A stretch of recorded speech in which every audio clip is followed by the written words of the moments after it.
আপনার নাম? আলামিন মুন্সি। আপনার বাড়ি?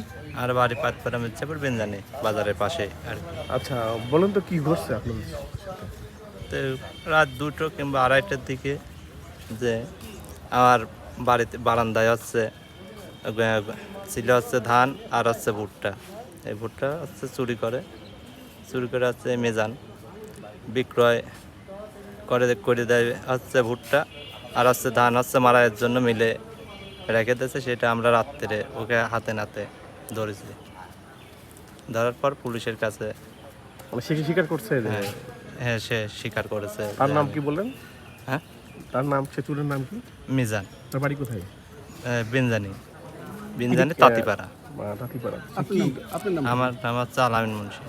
আচ্ছা, সে কি করে? সে মূলত চুরি করে না অন্য কোনো এখন কাজ? পেশায় সে নেশা করে, ও নেশার পাশাপাশি চুরি আচ্ছা, এই এগুলোর সাথে ঘটনায় তো জড়িত। আজকে তাকে পুলিশ অ্যাটাক করছে না, হ্যাঁ, অ্যারেস্ট পুলিশ। করছে। তো আপনাদের এখানে তার বিরুদ্ধে কি সে এখন কি থানায় না? হ্যাঁ জি, এখন সে থানায় আছে। আপনি থানায় অভিযোগ করছেন? হ্যাঁ জি, অভিযোগ করেছে আর কি। আপনি কি চাচ্ছেন?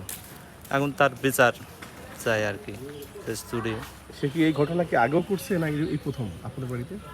এখন প্রথম আমার বাড়িতে, তো এখন প্রথম করেছে। আরও অন্য অন্য জায়গায় যে ছাগল চুরি করেছে, এর সাথে অনেক